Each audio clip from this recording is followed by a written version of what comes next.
Greetings, nerds. This is Dina Nerd. I'm your host, Sarah Belmont, and with me, as always, is our Mr. Producer, Will Polk. How are you doing tonight, Will? I'm doing well, Sarah. Feels like we haven't talked in forever, even though it's only 10 been days. 10 days. I know. But I totally cut you off. hey, That's when you know the magic was lost. no. But but it's good to be with you this evening. Yeah, I'm excited, not necessarily to talk about any of the shows that we're talking about tonight, but because Billions returns tonight, and I already watched the season premiere, and it's amazing, and I love that show so much. Oh, great! You just scared our listeners away. They're just like, well, if you're not excited, then why should we stick around? We got to give them a reason to stick around. Because my rants are always amazing.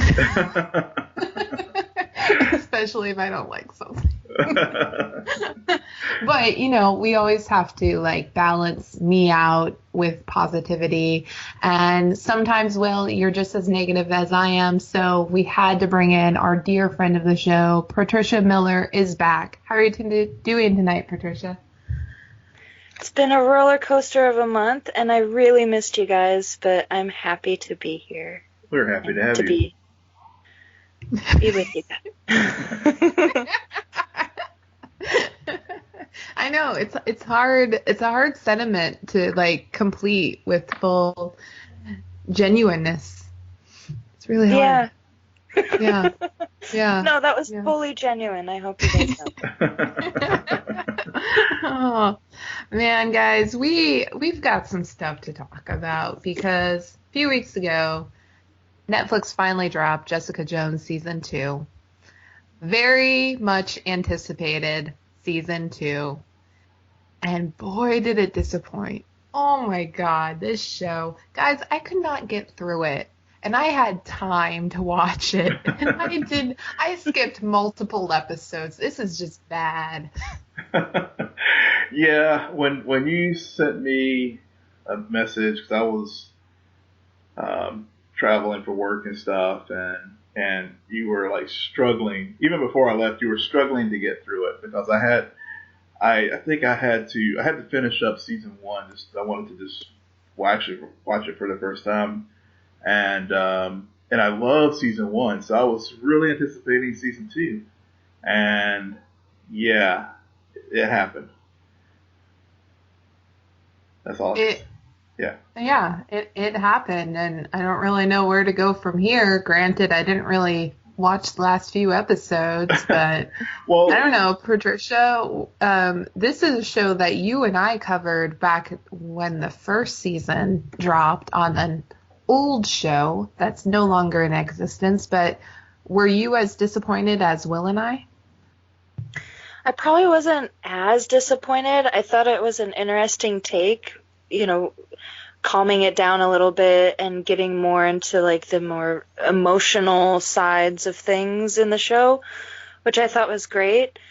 But on the other hand of it, I feel like they could have, if they would have taken season 1 and season 2 and mashed them together and had a little bit of the more in-depth emotional things with some of the exciting episodes that were in season 1, I feel like it would have done a lot better. Not just exciting season 1 and emotional season 2. That's how I feel about it. There were some things that genuinely surprised me and I enjoyed seeing on screen, like Malcolm and Trish. That was surprising, but great at the same time. But not. I liked it.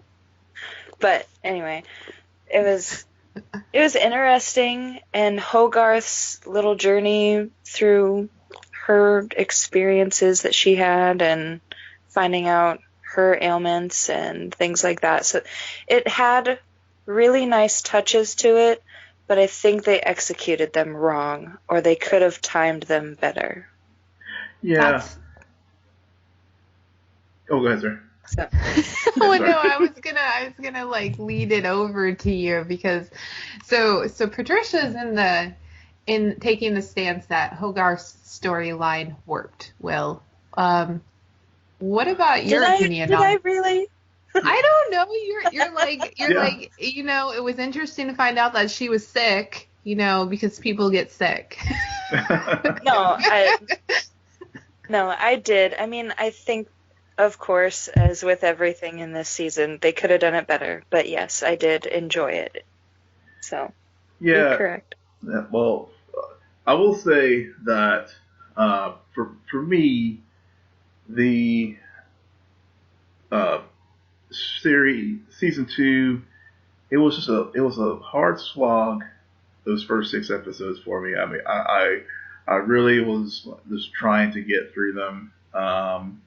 And then episode 7, the Cray Cray, was one where I actually enjoyed it from start to finish. Yes, I know it was flashback, Sarah, but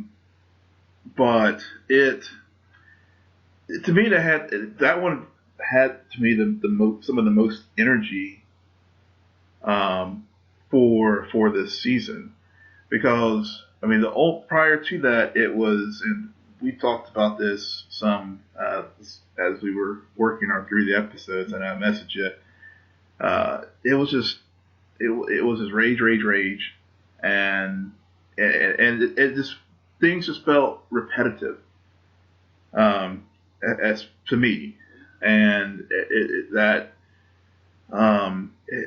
it was sort of like, wait a minute, didn't I just watch this kind of snark? There's so much snark and stuff I can take. After a while, it just gets kind of like, okay, yes, you're doing it again. And so for me, from episode 7, episode 8 were 2 that stood out to me, and then of course episode 11 when Kilgrave finally appeared as hallucinations after she had killed the prison guard. That those were the episodes that stood out to me, and were very interesting. Where how I felt like when I was watching season 1, because I think 7 really expanded and shows the depth, and it really filled out some of her backstory in a good way, as far as her how she and Trish and their dynamic, and also how she met, I can't remember the guy's name, but there's that relationship, and it was just a lot of energy, and the rest of the series just, we talked about this before. I mean, her mother was somewhat interesting, but to be the season long baddie, it just lacks something. And honestly, it would have been, as far as pacing, this was a very hard season to binge. I think if it were like a weekly kind of thing where they rolled it out on a weekly basis, then it would have been maybe a little bit better to digest. But if you're watching it back to back to back, then it just doesn't work. So I thought that Jessica's mom being the season 2 villain made no sense. That is a season 1 villain, because that gets more into the origin of who Jessica Jones is, how she has his powers and everything. So it was very disorienting for me coming off of season 1, like absolutely adoring the show, and then having to take a step back and be like, here's Jessica's origin story, and Trish's too, because oddly enough, I would argue that this isn't even Jessica Jones's show at this point. Trish took over. There was so much irrational behavior coming from Trish all season long that she took one of my favorite characters and they made her entirely unlikable, which some would argue is really interesting and really brave of them to do.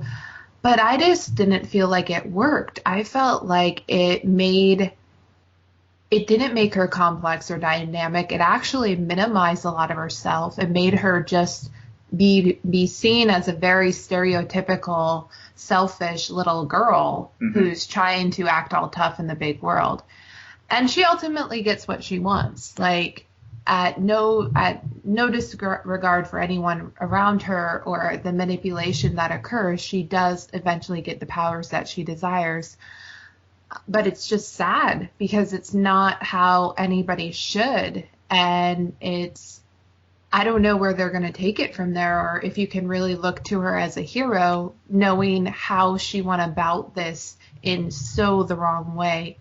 And another mistake they made is they killed freaking Officer Simpson. Okay? He was my favorite character of season 1, and I'm really pissed off about it. I had all of these conspiracy theories about how he was going to be the big bad in season 2, and how he would be like that villain to get Trish to ultimately turn into Wildcat, and they killed him off. And I think it had to do with contracts and how this actor has moved on to other shows, but it still pissed me off. I did not appreciate it at all, and very upset. As soon as that happened, I'm like, oh, this is going to be hard to get through. So freaking hard. It took out your favorite character. There you go. We've got to the bottom of it. Oh, it was bad. And I think when I was watching this, I couldn't help but think about when I was watching season 1 of Daredevil. And season 1 of Daredevil is very, very slow, very dry, and very dense in context.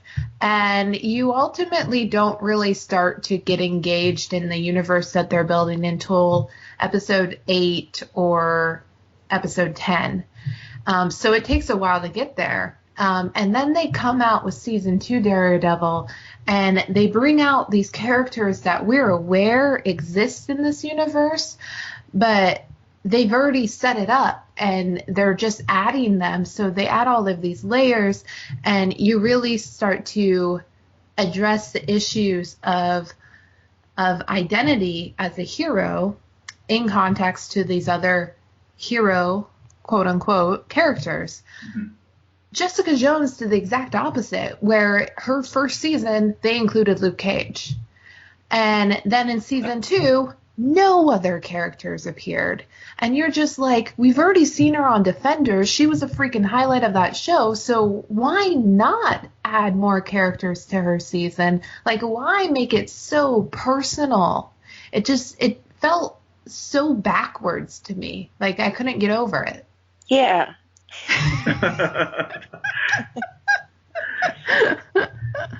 Yeah. I don't know. I mean, does anybody else have anything else they want to say about it, or do we just want to move on?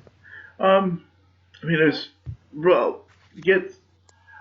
you made a good point about the Defenders and how she really was one of the highlights, if not the highlight of that miniseries. And I was really looking forward to seeing the season 2, because it was a very, very balanced image of her, a very well-rounded hero.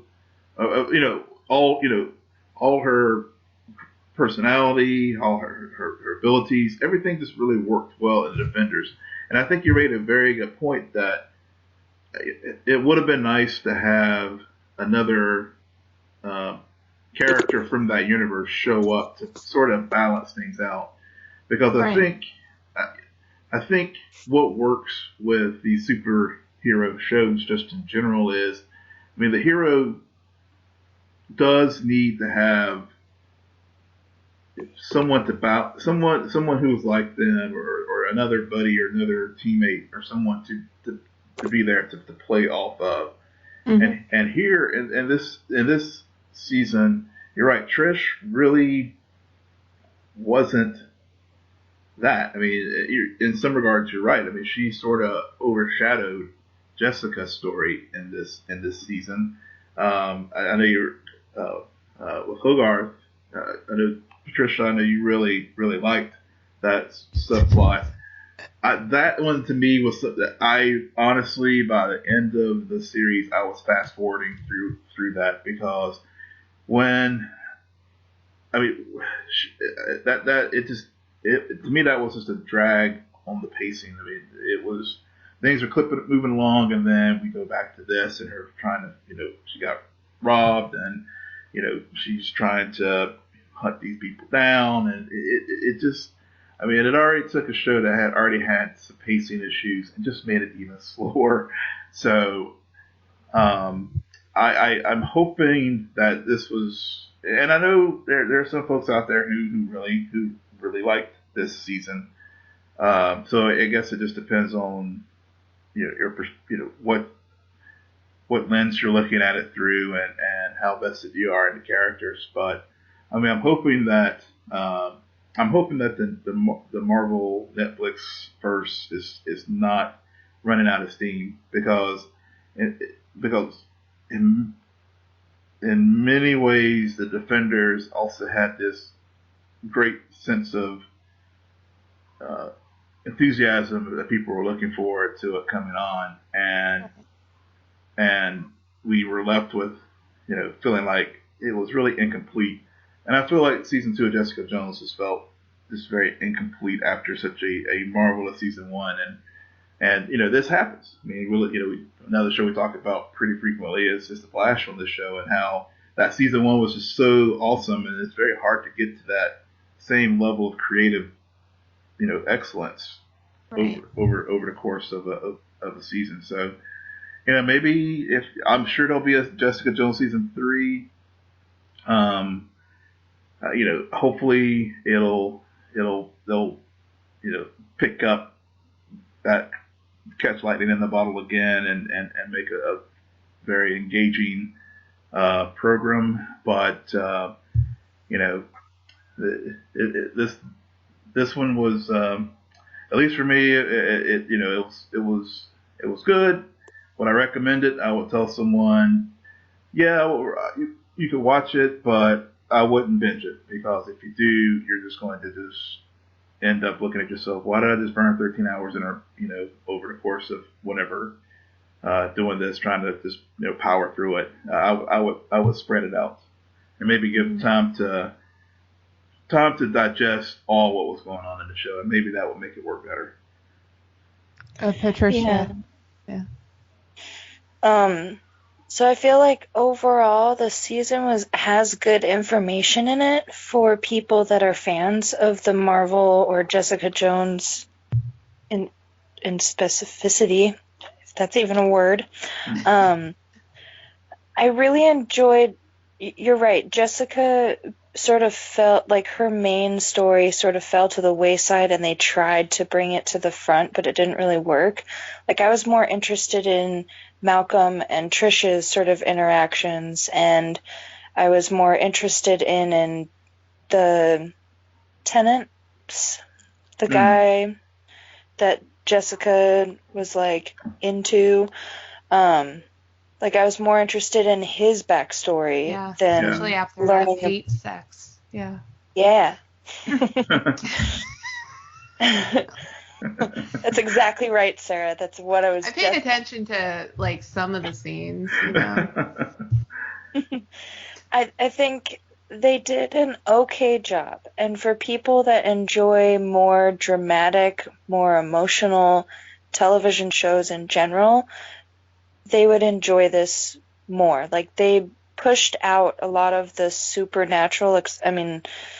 Compared to the other seasons and the other shows, they pushed out a lot of the supernatural. So this really brought it down to the human aspects of the supernatural and becoming or wanting, like for Trish's, standpoint, and then Hogarth finding out that she is mortal and that she is, scheduled to pass away because she's sick.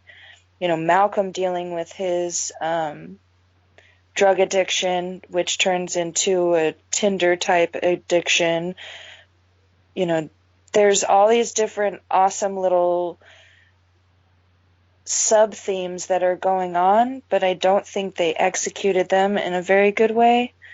Right. Like, I keep saying over and over again, they did an okay job. They could have executed it better, yes. But overall, yes, I am pissed that Simpson is dead, and I was very shocked at that they didn't keep him on for a bit longer. I mean, I feel like in spirit he was there because Trish kept using his inhaler, but it would have been nice for him to have lasted longer in the season.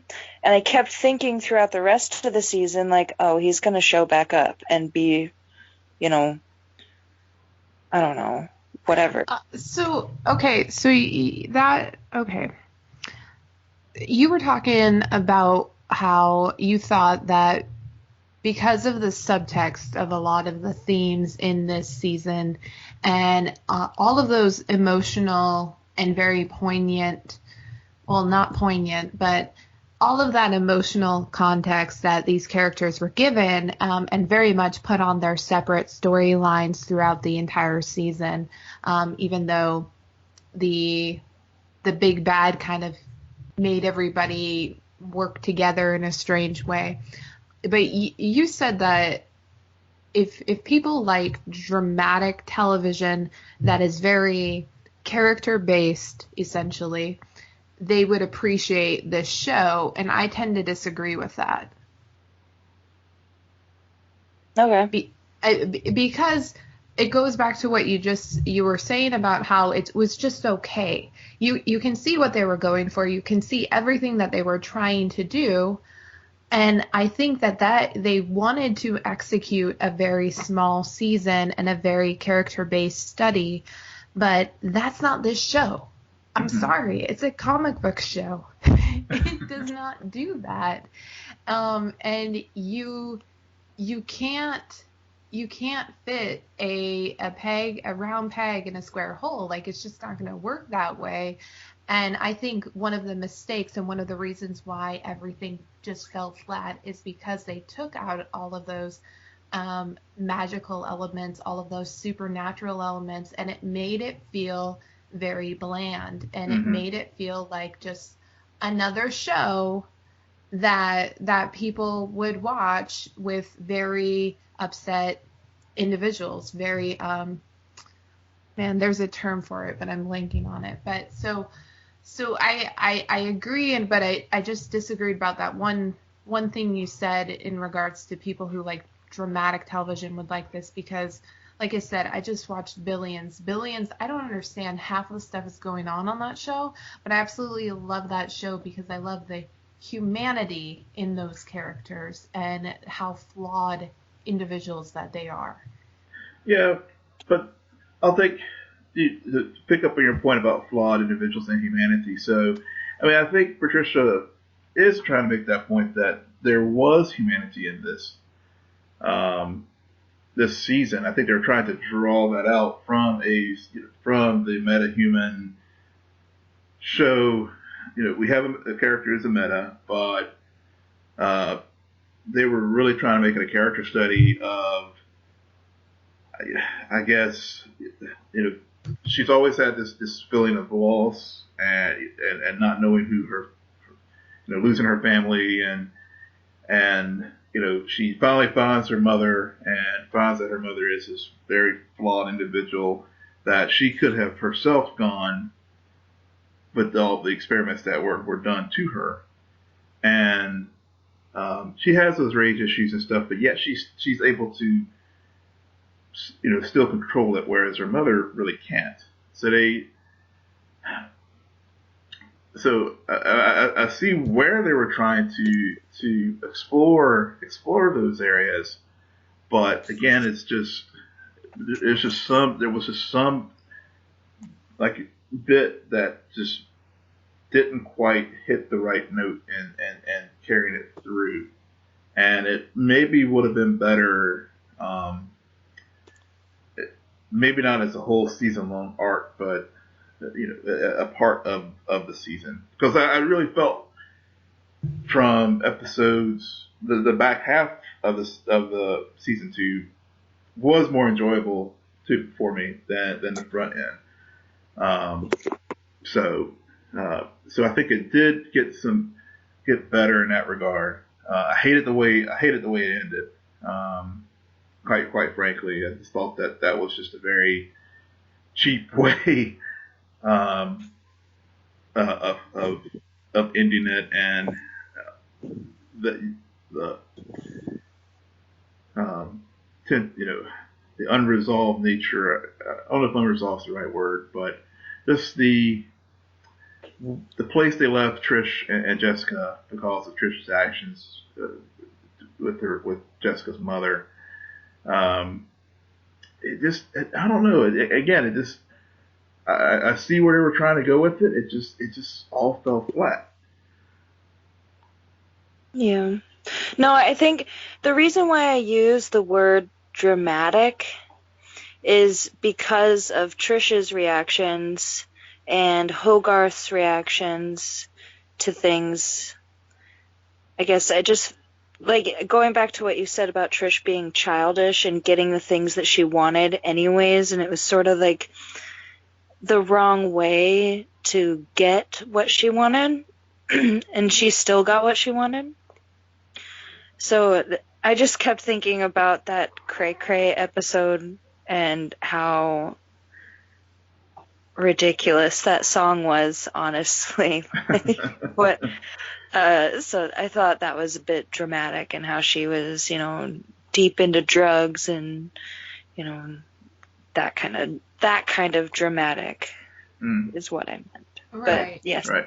Sarah, Right. I do understand your point in correcting what I said.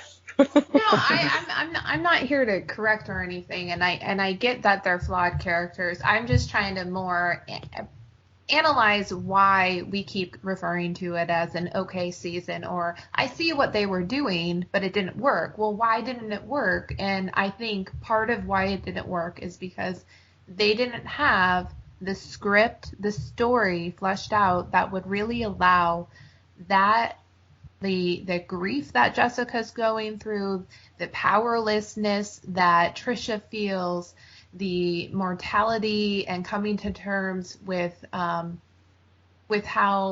alone all of these individuals are, all of these women are in the world that they've set up, how that came off in such a flat way.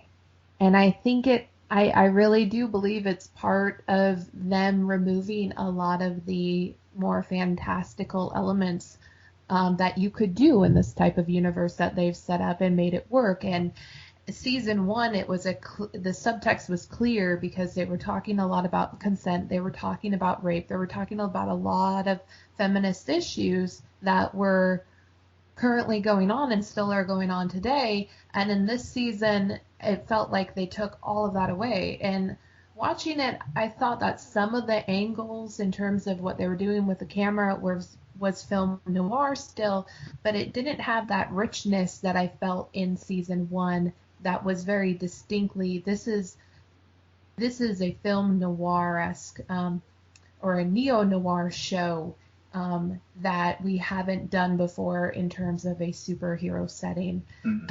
And so I don't know, like, why would they cut the budget? I don't think they cut the budget. I just think, I don't think it was budget cutting. I think it's just the writer's room and they just didn't capture. Yeah, they just didn't capture some of the elements that you so eloquently discussed that really worked well in season one. And granted, this was shot before even more of the stories of consent and rape and Me Too and everything happened. It would. I think I read a very interesting thought piece about this season two and it being all about the rage, but what to do with it after you express the rage, then that's what I kind of thought that this season was going to be, and I was really excited because there's that one trailer that shows the anger management session. It took 3 episodes if not more, to get to that scene, which pissed me off. Because I'm just sitting here like that feels like a very much a moment you end your first episode on, because that indicates, that perfectly describes where she is now, based off of where she was when we last saw her. And I felt like just coming off of The Punisher, which had great use of those meetings to especially bookend the season, they were going to use some of that same plotting in Jessica Jones. And next thing I know, we never see the anger management meeting again. And I'm like, well, they better not still make Jessica have anger issues next season, because this is going to get old real fast, because it already has. Yeah. She's always been pissed off. Yeah, and that's what I meant by it felt kind of repetitive, especially those earlier episodes, because it was just, I mean, okay, she's angry. You're right. And they used it. It was kind of a one-off, and it really didn't show up again. Yeah, because she never resolved it. Yeah. And she still hasn't. Like, the only thing she's made peace with is that she wasn't the cause of that car crash. She discovered that, and she has made peace with her mom and her family and her relationship with her family. And I think she'd come full circle, but I don't know. I'm interested in a hero's journey, not necessarily a mother-daughter journey. I don't know. It just didn't work for me. I just wanted to go back really quickly to the noir feeling of the show. The couple of shots that they did that were still in that noir kind of feel angle, they were very noticeable in this show. Because, and I agree with you 100%, they didn't do enough of it. Like the first season, it was almost every shot, and it made every scene just so much more interesting. And in this season, when it did happen, I was like, ooh, they're using a different angle. Like, I got really excited, like maybe something cool is going to happen, and then nothing would happen. So I would get excited for nothing, and I think maybe that's like part of the disappointment, like in the back of my head, where I was just like, oh, now we're back to normal. Yeah. Right. Like, so I just wanted to throw that. It's just like what we're saying about the writing. There were parts of the writing that fell flat, where you knew what they were wanting to do, but it just didn't work in context of what was being shown. Camera work is key to this stuff, and execution and being able to visually take you in this universe and feel like you're spying on somebody else and invading privacy. That's part of this show, an invasion of privacy. I didn't feel that way. I didn't feel like I was creeping in on anybody. I didn't feel like there was we were being taken down like this mysterious road, and it was very 1950s-esque, and it was very shadows, and there was a femme fatale. I didn't feel any of that. I just felt like, here's a bunch of whiny kids, have fun. Yeah. Yeah. And here's a more disgruntled adult because she's old. Everything fell flat. Yeah. Well, like I said, I knew that whenever you were not enthusiastically telling me, it's like, well, you gotta watch this like now. It was like, I'm making my way through. I was like, oh. Yeah. Well, if you did watch season 2 of Jessica Jones, we hope you liked it more than we did. And please tweet us your thoughts about it. And we know Patricia has to go, so we're going to let her sign off, and we'll be back in a sec. So, Patricia, why don't you tell our listeners where they can find you? You guys can find me at prmiller20. That's PRMILLER20 on Twitter. All right. Well, thanks for coming on tonight, Patricia, for the rant session. Yeah, thanks for having me, guys, and Thanks for letting me do my rants. We'll see you soon. Anytime. All right, bye. Bye. Bye.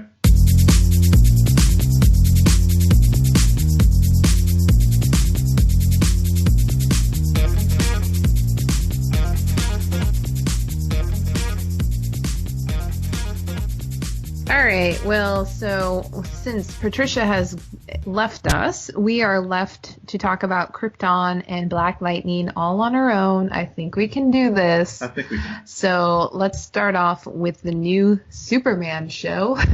I liked it. I did too. I really did. I did. I was like, okay, this is going to be part of my rotation. Obviously Syfy has no budget. So I took everything with a grain of salt because I'm like, oh, this feels like such a set. But it was fine. There was something about the story was very endearing. Mm-hmm. And I like the approach. I appreciate, let's take Romeo and Juliet, put it in Krypton, make this very much a tragic story as much as an inspirational story about class systems, about fate and destiny, and having it all play out. And it's separated enough from Superman and the hero that we know that you're not constantly just waiting for him to show up or anything. Yep. You understand that this is more of the history and a lineage story than any sort of preface or introduction to who he is. Yep. Which I appreciate. And I felt like, great pilot, great way to set up all of the moving parts. Mm-hmm. I didn't really have any big problems with it. I didn't either. I mean, and I did enjoy, actually, the effects actually worked. We talked about how practical and visual effects can make or break your viewing experience sometimes. When I was watching it, I watched it today, and I was actually impressed that on a television budget, they actually put together some very impressive visual effects. But to the story itself, I found it very compelling. It was just a very with Val-El. Of course, you can't help but think the bigger story of Superman that we know. Mm-hmm. And so of course I did have some, the version that I was thinking of as far as when I was watching this was the Richard Donner Superman the movie with Jor-El and his dealing with the council. It was a good play to sort of foreshadow what's to come in Krypton's future. And they use this very well as far as the same kind of structure that the House of El has always been sort of Krypton's conscious, but the other people around them are just like, very blind to it. And in the case of Superman's, I guess this is his great grandfather.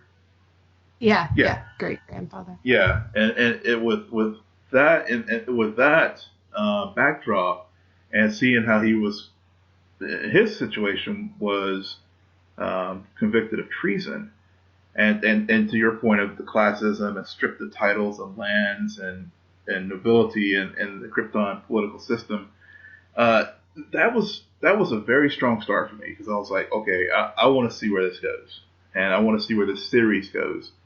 Mm-hmm. So it's funny because I was kind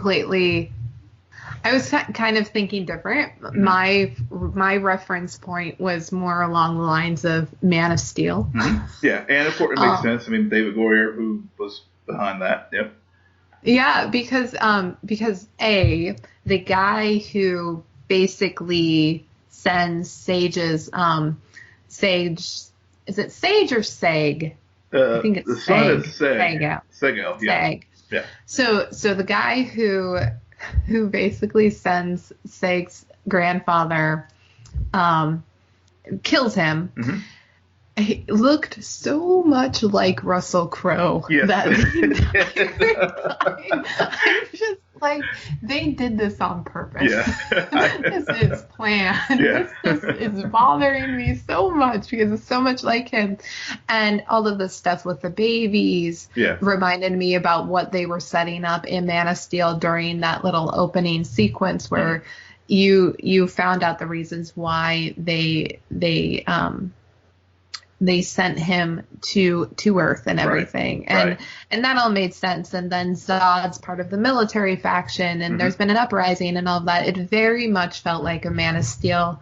But, I mean, granted, like, you went to one movie, I went to another movie, but that kind of proves that regardless of the story, this origin is universally the same and is very connected. So even though there are different writers, it's still pulling from the same threads.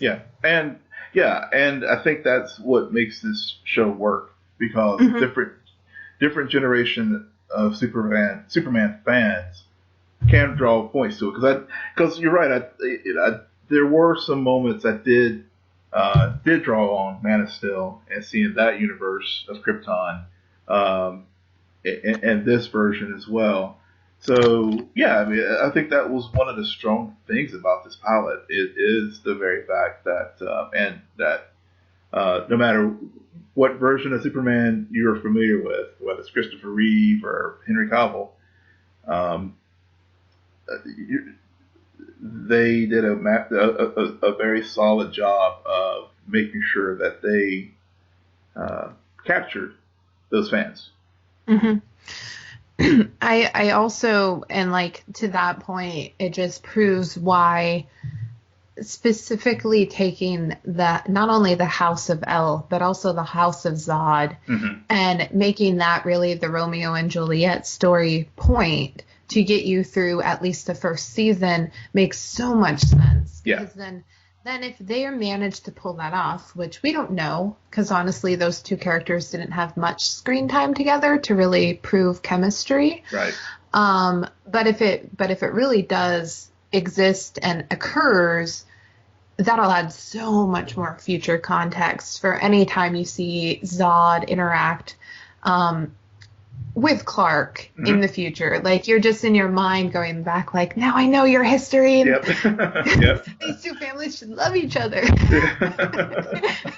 It's tragic. It's tragic, yes. And then, it's tragic. And then, it does end tragically. I mean, I was a little shocked that they did not only set up a very tragic story or anything, or a love story gone wrong, but the fact that by the end, the last few minutes, her mom, so we meet Lyta Zod, her mom kills not one, but both of Sage's parents right in front of him. That can't ever work.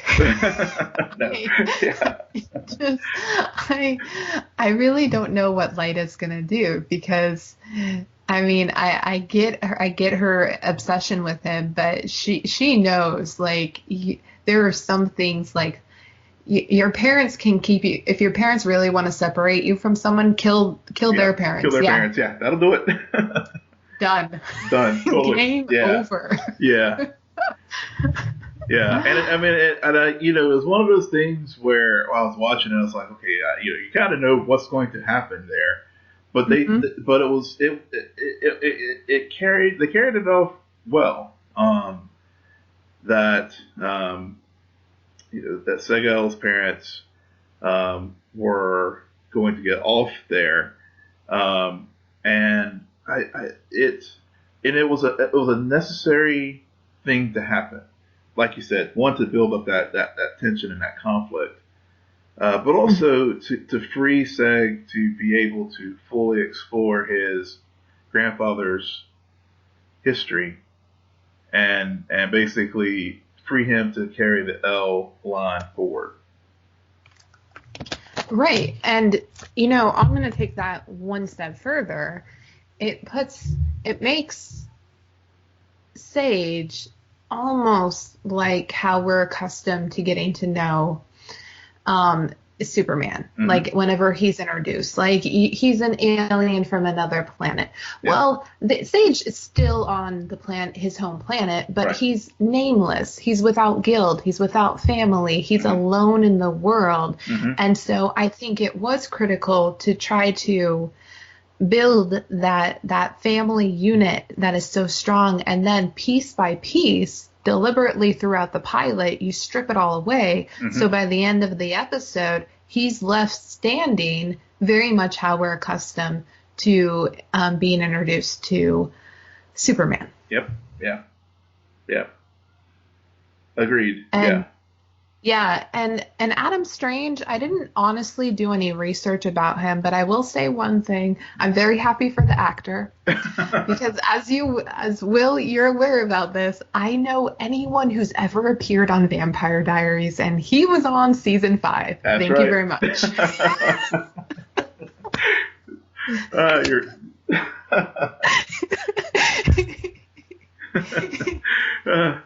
Yes. This He is was why awesome. we got the real reason why you like the show now. You're like, I recognize Vampire Diaries season 5. There we go. Well, No. so this actor actually has been somebody whose CW has tried to pitch a lot of times because I first became familiar with him on this show, Life Unexpected, which only lasts 2 seasons.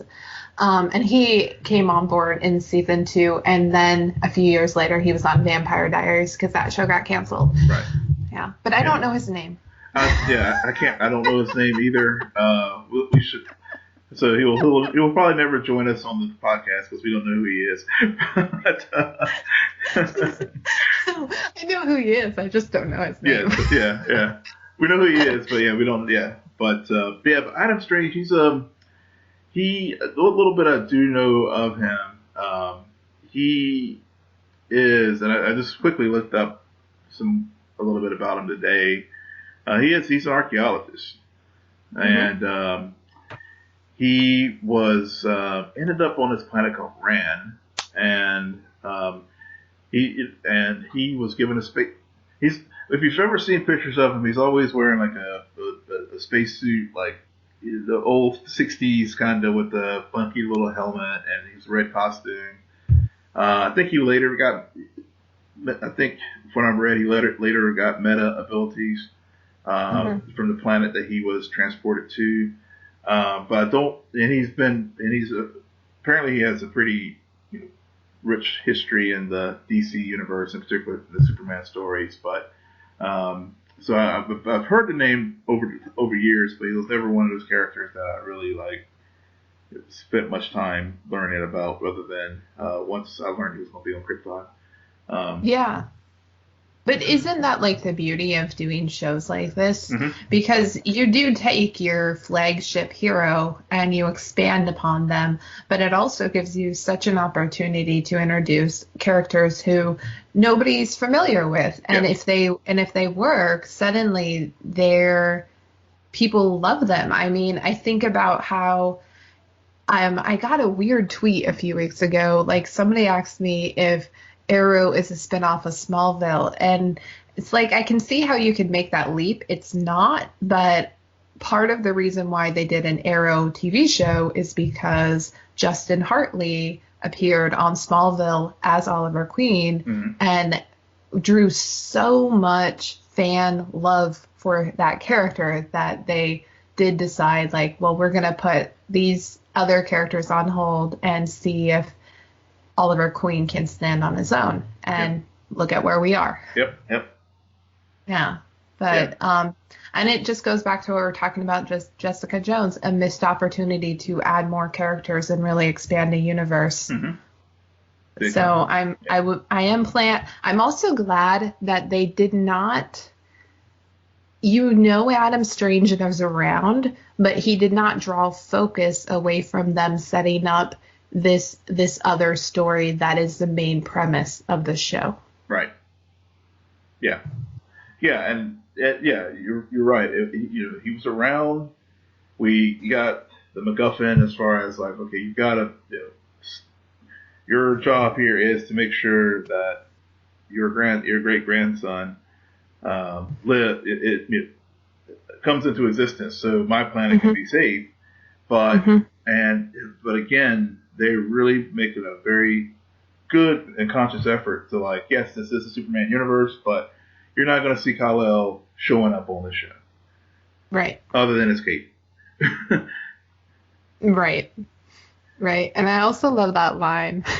Like, after Sage first meets Adam, like he's later telling it about to one of his friends, I think, and he's just like, I think he said that he was from Detroit. Like, he clearly didn't. He said that's where his hat was from. Yep. Jeez. Pay attention. Yeah, but that was a good moment too of just of Seg and like where he is in his life. I mean, he's just, when we were first introduced to him, I couldn't help but think of Star Trek, in the Abrams universe version of Jim Kirk, because whenever we see him first introduced in the Abrams universe, after when he's an adult, that's a good call. He's in a bar fight. And it's the same kind of structure that they have here. The first time we see grown up Seg is he's in a bar fight, with these, I guess I don't know if they're the House of M, but they're definitely part of the military, the security guild. And yeah, it was just a good callback to other stories of conflicted heroes. Yeah, very Star-Lord-esque. Yes. You got that vibe. Yeah. So leading man for sure. Yeah.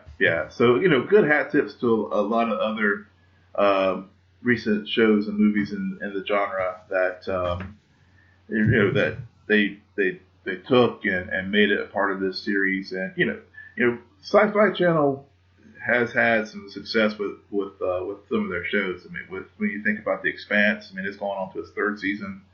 I think Krypton. I think overall the buzz is pretty positive. What I saw from social media, and even I don't know if Rotten Tomatoes liked it or not, but I think fandom from looking at my timeline and just reading stories the next day, it seemed that people really, really like the show. Yeah.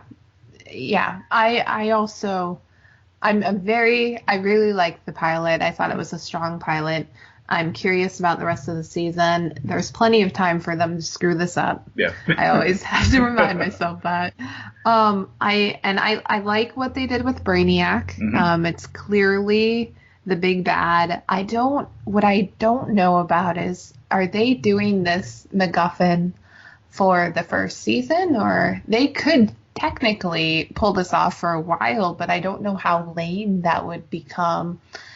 But it's interesting because I almost feel like the ball's in the writer's court with what they want to do and what they're really after, because they also set up the god. Like I don't think they give him a name, but there was clearly a shift in power back when Seg was younger, that threw Krypton in a complete political anarchy, and now it's come full circle. And so I almost could see them focusing on removing that head of state, and then in season 2 bringing this Brainiac story back to light. I disagree with you about the special effects. I actually was not impressed. I will say though that the one thing I was impressed by was what they did in terms of visually depicting Brainiac. I thought that was very cool. Yeah. And a very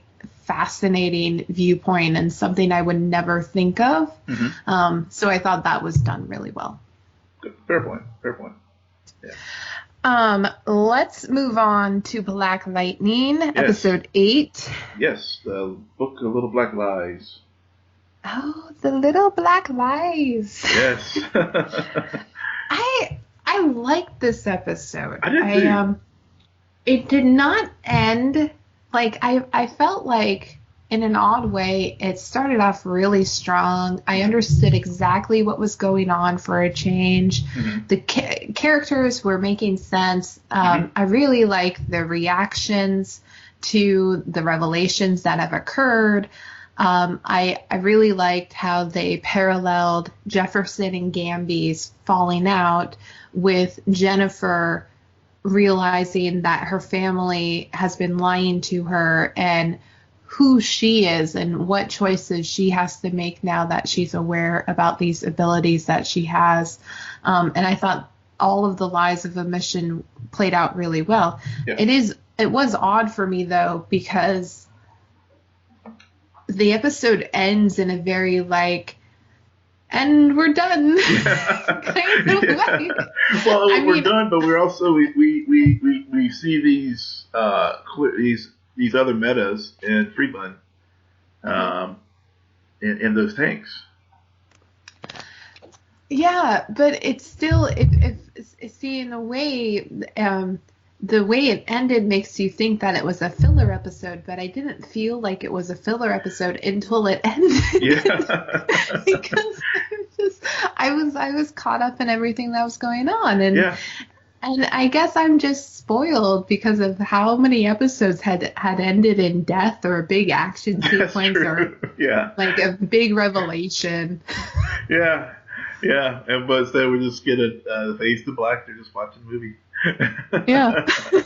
but I think that was I like that. Yeah, you're right though. It did feel like, oh, this. Wait a minute. I'm used to like, something big happening, but it was given the revelations that occurred. I did like the way Jennifer, how she learned it. It was and the other thing I liked about it, the reveal and her reaction is finally, it was refreshing, honestly, to have someone have the reaction. I don't want to be a superhero. I just want to be a teen, and also exploring whenever she was with her mother, exploring some of her fears. Like, she was thinking of having a quote unquote normal life, and she would like to get married, and then brought the fact up that what's going to be the ramification as far as if I want to have a family. Those kind of real questions that often get glossed over, they addressed them in this episode, and it just adds a good texture to a superhero show when you, especially what we were discussing earlier with Patricia, when you lack those little subtle textures, if you try, it makes the characters more relatable, more human. Right. And their response. I agree. The one thing that threw me off, because I did appreciate how and you're right, it was very refreshing how she responded, and you're really not used to that. You're really not used to somebody being so resistant to it, which is fascinating. And I appreciated that moment with her mom when she did bring up the idea that not only will I not have, can I even have kids, but also just like, will anybody love me? And this makes me feel so alone in the world rather than bringing me closer to my family and my friends. I feel isolated, which, I mean, considering half her family, I think if anybody's saying that, it should be her mom. Yeah. I'm surprised. I'm waiting now for that Lynn episode where she's just like, I'm outnumbered. Yeah. Like, this is my family, but I can't protect them because they're constantly trying to protect me. Well, just wait for that. Yeah, eventually she'll become a Green Lantern. She's like related to Jon Stewart, so. Eventually. The one thing though that she said that I kind of I didn't like though was when she went through like, well, I want to go to prom. Well, I want to get married, go to college, and then I want to get married. I'm just like, what about getting a job? Yeah, that's a good point.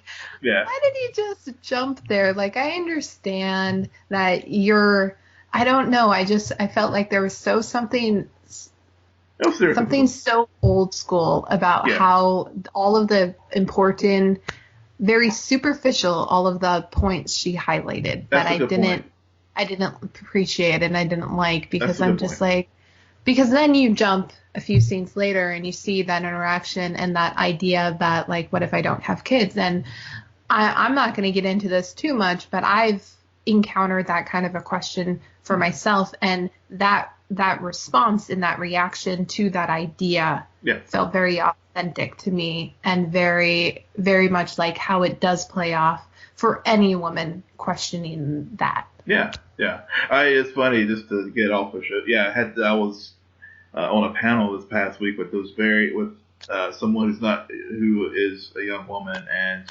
raised the exact same points that you just raised about the quote unquote gender expectations and expectations of what young woman who should quote unquote should do. And so so I think you're spot on with that analysis of the things that Jennifer said. But it's also, to take it in a different direction a little bit too. I think Anissa is almost that character who is the quote unquote new school type of individual in the family, because not only is she is going all about career, all about her, as far as relationship, it's great, but it's not like I must be in a relationship kind of deal. I mean, grant, and also, well, even though she is in a same-sex relationship, but still, it's not like the driving force for her. And so, it's very interesting just to sort of see how the two sisters play off each other. But on the other hand, Jennifer, even though she wasn't, she was very reticent about exploring the usage of these powers.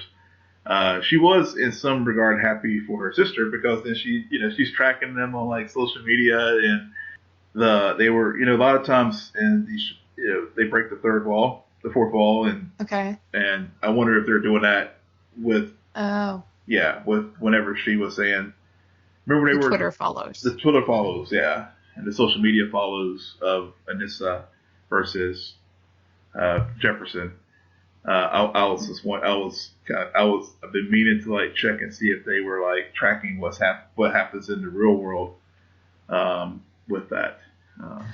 So that scene, and you're right that they have very different reactions, and for everything that we learn about Jennifer, we're learning a lot. Is the opposite in Anissa world. And honestly, I felt Anissa was a bit annoying at times in this episode for some reason. I don't know why, but I just felt like she was a bit all high and mighty, and I'm just okay, let's take it down a notch. And I like that exchange that they have with her Jennifer showing her both the bad and the good in becoming a hero that's very much a public figure.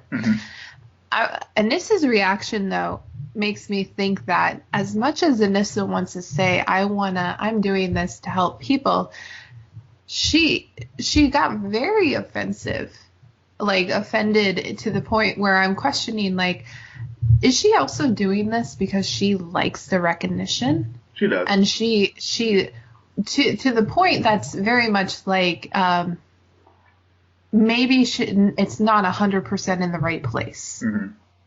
And so I wonder if they're going to reserve that area to mine later on in the season, if not in a future season, of how she handles that, and how she learns that, even though you're doing the right things and you do tend to have the right intentions, public perception changes with the wind. And Yeah. one day you're the hero and the next day you're the villain. Yep. And you're going to have to suck that up. Yeah. Yeah. And she should see that with what has happened to her father. Right. But I hope you're right. I hope they do explore that some, because I felt you're right. And when I think about how she just basically, just didn't really consult the rest of the family. She just like broke it down. It's like, hey, guess what? Dad and I have powers too. and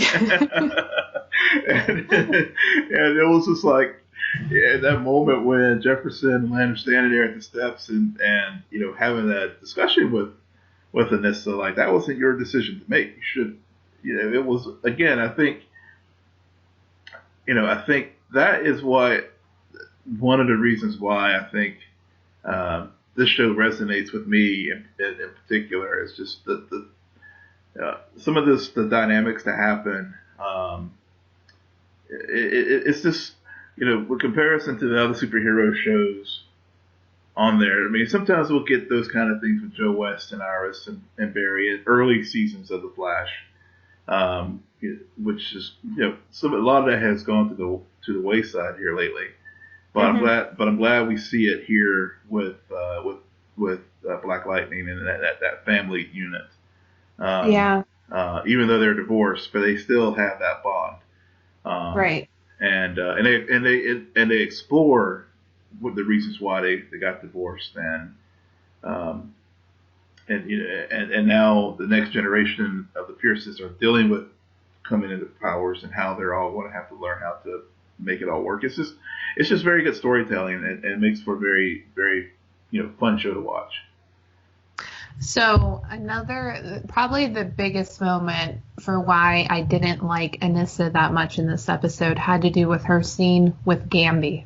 I don't know what was going on. Like, I know what was going on in the scene. Mm-hmm. I didn't think it worked. I thought it felt very much like I am acting in a scene and responding to what you're telling me. And I don't know. I felt like for some reason there could have been more subtlety in the emotional weight of what she was hearing him talk about. And I felt even he was rushing through the dialogue in a way that very much the urgency was lost, and the scene didn't work for me. And it felt very much like, I need to give you this information so that we can end the show in this way. So I'm going to set you up for this. And FYI, your father and I aren't talking to each other. So you can then use that whole line about, like, you shouldn't be mad at Uncle Gamby because you're claiming that Jennifer shouldn't be mad at you. So hypocritical father. Yeah. And so that didn't work. However, I think because we're learning all of this history about Gamby, he finally makes sense to me. Yeah. Like, it took me a long time, but he's very much this character that's out of time in a way. Mm-hmm. And that's because of where he comes from, and he's not from Freeland, because of the context that brought him to Freeland, it all is starting to make a lot more sense. Yeah. And even his undercover work on his own, I buy, even though he's an old man. Yeah. And I shouldn't really buy it. No, I kind of get, like, he has all of that spy training and everything. Mm-hmm. And I appreciate it, and I think it is, you're using that character not only as a point of historical reference to Jefferson, but to Freeland and to all of this tragedy. Yep. And they're taking not only a simple act of, I gave your father this information that ultimately led to his death. I was involved with scouting these people who are now in test tube tanks, or however you want to define it. And I hurt a lot of people. And so it's very much, they're building an arc of redemption for Gamby. Yeah. Agreed. Yeah. Yeah, they are. And you're right. I mean, we early on when we were having our discussions about this show, we were trying to figure out what the angle was with him. You even brought up, his voice and everything. It did not make sense, but it makes sense now because he's supposed to be familiar. He is supposed to stand out. Yeah. So you're right. It was probably meant to be a filler episode, but at the same time, it just carried the story so much. They advanced the ball so much down the field, and they've done a really good job of, with this first season, with pacing and storytelling. And, we didn't even talk about the detective and how he and Black Lightning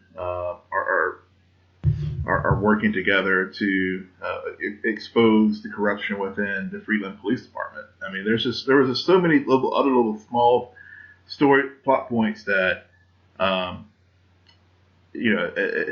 that advances the story that there was really, it didn't feel like there was a wasted minute in the show this week. Agreed. Well, I think we started off very negative, but we're ending in a very positive place. So yes. So make great time. Yeah, thank you all for sticking with us. I know we were very down on Jessica Jones, but hopefully stuck around and heard our. We had our reasons. Yeah, but we end the note on a positive show on a positive note as we head into the week. Yeah, and we'll always be honest, and it's not to say that people are wrong or right about these types of opinions, but we just want to talk about it and try to get to the root of the issue. And so you can always tweet us your thoughts and follow us on Twitter at SNN Nerd. You can find me also on Twitter at SJ Belmont, SJBELMONT. And Will, where can they find you? You can find me on Twitter at Will M. Polk. That's WILLMPOLK. And he started an Instagram for SNN Nerd, guys, that you should also follow. Yep. Thank you. Yep, we will start putting content up there. And don't forget, we also have our YouTube channel as well. And Yep, YouTube is a popular place. I got some Raylo videos on my own channel that's under my full name. You can find it on SNN Nerd too. It's linked. But yeah, Raylo, guys, I have a bad obsession. I'm sorry. It's bad. But most importantly, always go and find us on iTunes and SoundCloud to rate, subscribe, and comment. And you can also find us on iHeartRadio. Good night, geek out. You're welcome.